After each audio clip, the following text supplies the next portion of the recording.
Bạn sút đây bằng phone đó này chắc ngày nay nhầm unboxing Incore 2 chùm non thay ở bằng phone mới ta không bỏ bỏ chùm non thay bây giờ ní cái miền ấy khác nơi không bỏ bỏ vì hơi bỏ việc cứ trong chia cà rê mơ tới sàn bên tên một con bà bằng phone mơ chùm vô cái mà chung sân tới bà chắc là chung bao cái ní cứ party box Incore 2 na bằng phone cứ nè chung một cái bà hai thằng ní cứ cái miền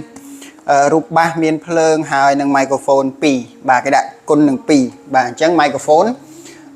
mình đôi bong phone tay cho nam khơi tại mùi thế cứ mau mà chốt bà chẳng có mau dú cứ nhôm unboxing ở bong phone mơ tại một đòn của dân trong đăng thang thằng khăn đông vía miền này kia chẳng muốn bong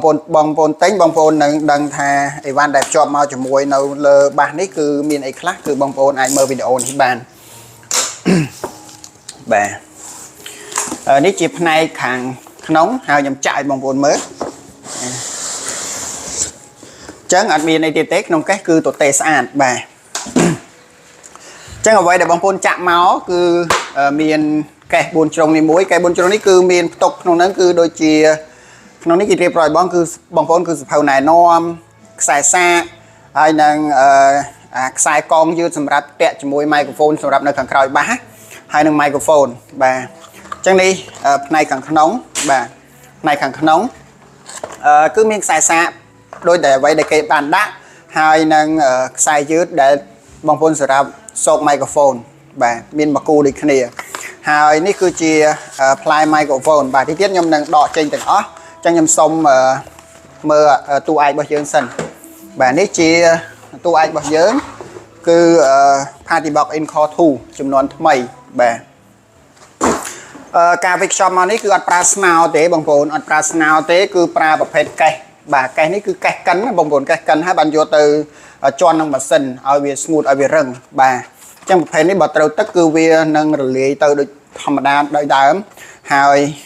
cái kết pipa thì than đấy đời xaประเภทนี้បើសិនជាត្រូវទឹកត្រូវដីគឺវាអត់នៅយូរដូចប្រភេទ plastic ទេគឺវានឹងលាយទៅតាមដីហើយបាទអញ្ចឹងអានេះអ្វីដែលខ្ញុំយកឃើញបានគេធ្វើមកក្រៅគឺអត់ប្រើស្នោទេបាទគឺប្រើកេះប្រភេទកេះនេះកេះកិនឲ្យជាលក់ទឹកឲ្យបានយកមកជន់បងប្អូនជន់ឲ្យចេញជារូបរាងជន់ឲ្យចេញជាអញ្ចឹងទៅគឺដោយសារមានពុំបាទអញ្ចឹងគឺប៉ុណ្ណឹងអានេះដូចរបៀបដូចសម្រាប់ដាក់ពងទាអត់ពងមន់ពងទាអីគឺអាកេះយកអាកេះហ្នឹងឯងបាទអញ្ចឹងយើងមកបើកបើកមុនបាននេះច្រឡំចុចប៉ះចំនេះវាណាបងប្អូនមកបើកមើលនៅខាងក្នុងបាទគឺមុននឹងដល់នេះណាបងប្អូនមុននឹងដល់មុននឹងដល់សាច់បាសគឺមានថង់ពណ៌សមួយជាន់ទៀតបាទអញ្ចឹងឲ្យបងប្អូនមើលរូបរាងរបស់វាមកជុំបាទហើយនេះផ្នែកខាងលើរបស់វាណាបងប្អូនផ្នែកខាងលើហើយនេះផ្នែកខាងក្រោយបាទនេះផ្នែកខាងក្រោយបាទនេះផ្នែកខាងក្រោយបាទកន្លែងសាកន្លែងខ្យល់ធាក់ចេញធាក់ចូលហើយនេះជាកន្លែងដាក់ខ្សែយឺត microphone បាទមានមកគូហើយមួយទៀតនោះគឺដោះថ្មបានណាបងប្អូននេះដោះថ្មចេញមកបាននេះដោះថ្មបានហើយបងប្អូនចង់ទិញថ្មសកួរក៏យើងមានលក់ដែរបាទមានលក់ដូចគ្នាទិញថ្មសកួរបានហើយនេះជាកន្លែងច្រកសម្រាប់ចូលរបស់វាហើយសម្រាប់ microphone ហ្គីតាអីគឺមានបងប្អូនណាមានបាទផ្នែកខាងក្រោយរបស់វាគឺសំទោសផ្នែកខាងលើរបស់វាគឺមាន volume បូក volume មាន volume ភ្លើងមាន ដូរ mode ភ្លើងបិទបើកមានសញ្ញាថ្មមានបាសប៊ូសមានconnect ចំនួនថ្មី TWS ហ្នឹងហើយនឹង Bluetooth បាទកន្លែងនេះជាខ្សែយួរកាន់របស់វាហើយតើតើនឹង microphone គឺមានតែពីរទេស្រ័យបងប្អូនសេរីគេហៅ shortcut key វាខាងក្រៅណាបាទគឺមាន volume ហើយនឹង echo តែម្ដងបាទបាទអញ្ចឹងខ្ញុំបើកគ្រឿងឲ្យបងប្អូនមើលហើយជំនាន់ថ្មីនេះគឺមានភ្លើងខាងមុខដូចគ្នាបាទមានភ្លើងខាងមុខហើយមានភ្លើងឆូតផ្នែកខាងលើនិងផ្នែកខាងក្រោមដូចគ្នាហើយ logo គឺធំបាទ logo គឺជា logo ចំនួនថ្មីខ្ញុំតែងតែនិយាយប្រាប់បងប្អូនថាមកចំនួនថ្មីគឺ logo គឺបែបហ្នឹងទាំងអស់បាទ logo ហើយ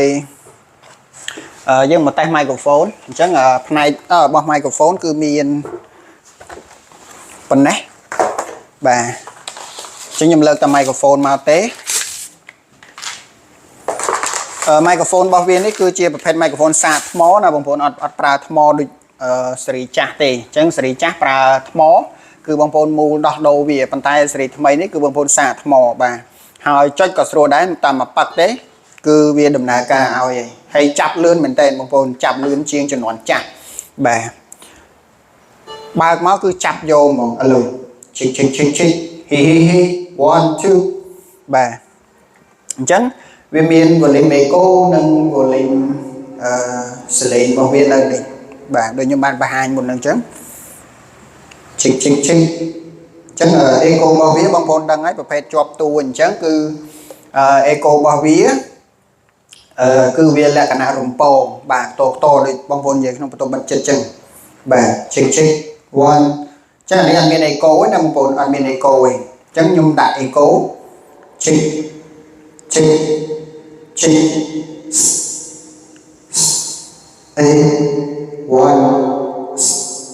ចឹងនេះខ្លាំងពេកនេះអញ្ចឹងបងប្អូនតឡើងតិចមកឈិចបាទអញ្ចឹងស្រាប់ខ្ញុំប៉ុណ្ណេះល្មមចង់ខ្លាំងពេកផង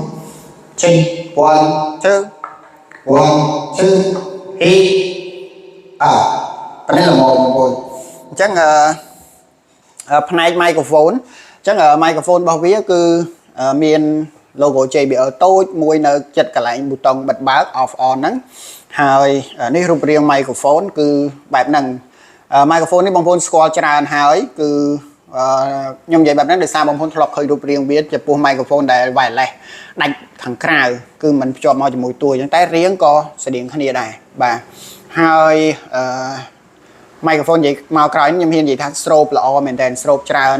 ខ្លាំងជាងមុនបាទស្រូបបានច្រើនជាងមុនមែនតើសម្រាប់សលេងដែលបងប្អូននិយាយទៅគឺអត់បាត់កន្លែងណាមួយទេបាទនៅច្រកនេះក៏លឺបាទទាំងសងខាងផ្នែកនេះក៏លឺហើយជាពិសេសអាមុខគេនេះគឺលឺខ្លាំងល្អបាទហើយគឺមានកន្លែងសាកថ្មនៅខាងគូតនេះគឺថៃស៊ីបាទគូតរបស់វានេះគឺថៃស៊ីសម្រាប់សាកថ្មណាបងប្អូនបាទហើយរបស់វាមានមួយគូអញ្ចឹងហើយស្រាលទេបងប្អូនអត់ធ្ងន់ដូចជំនាន់មុនទេបាទអត់ធ្ងន់ទេស្រាលអញ្ចឹងបងប្អូនកាន់ច្រៀងបានយូរហើយងាយស្រួលច្រៀងស្រូបល្អបាទបងប្អូនដាក់ចង្អែនេះក៏លឺខ្លាំងដែរបាទអញ្ចឹងសម្រាប់បងប្អូនដែលចង់បានប្រភេទជំនាន់ថ្មីយើងមានស្តុកហើយបងប្អូនជើញមកមើលបានជើញមកតេស្តលេងជើញមកទិញបានតែម្ដងបាទយើងមានស្តុកហើយបាទនេះគឺជាប្រភេទជំនាន់ថ្មីសរុបមកវិញគឺក្នុងប្រអប់របស់វាគឺមានបាសមួយគ្រាប់ microphone 2មួយគូហើយខ្សែសាកនិងនេះបងប្អូនអាខ្សែយឺតសម្រាប់សោក microphone នៅពេលដែលបងប្អូនសោកខាងក្រោយអញ្ចឹងខ្ញុំភ្លេចប្រាប់កន្លែងដាក់សោកអញ្ចឹងនេះគេសោកអញ្ចឹងអានេះខ្ញុំដាក់ឧទាហរណ៍បងប្អូនមើលរួចហើយបាទអញ្ចឹងដាក់មកហើយបងប្អូនអាចដកបានទេក្នុងករណីបងប្អូនចង់យកទៅស្ដាប់ខាងក្រៅទេអត់ចង់ដាក់នឹងទៅញ៉ៃបងប្អូនដកចេញបានទៀតដកបានទាំងពីរហើយបងប្អូនចង់ដាក់វិញគឺមូមកសោកឲ្យមូមកជាប់ចឹងហ្មងហើយបងប្អូនសោក microphone ខាងក្រោយបានបាទនេះគឺគេដាក់បែបហ្នឹងណាបងប្អូនបាទនេះអញ្ចឹងដាក់មួយទៀតចឹងដែរមកគឺ M frame បាទអញ្ចឹងបងប្អូនដែលចង់បាន model ថ្មីចំនួនថ្មីបានមកដល់ហើយគឺ Encore 2បាទ Encore 2បាទអញ្ចឹងNano Sound បាត់ដំបងគឺយើងមាន stock ហើយសម្រាប់បងប្អូនដែលមកសួររកទិញបាទមកសួរពី3នាក់ដែរហើយអានេះសម្រាប់ខ្ញុំជួបជើងអញ្ចឹងបងប្អូនអាចឃើញវីដេអូនេះបងប្អូនអញ្ជើញមកទិញបានយើងមាន stock ហើយបងប្អូនចូល stock វិញហើយបាទអញ្ចឹងវីដេអូថ្ងៃនេះមានតែប៉ុណ្្នឹងឯងសម្រាប់បើកប្រអប់ជូនបងប្អូននិងផ្ដល់ដំណឹងជាព័ត៌មានបងប្អូនដែរថាអីវ៉ាន់យើងមានចូល stock ហើយអីវ៉ាន់ថ្មីបាទបងប្អូនចង់បានចេញមកមើលបានបាទអរគុណបងប្អូនជួបគ្នានៅវីដេអូក្រោយៗបាទ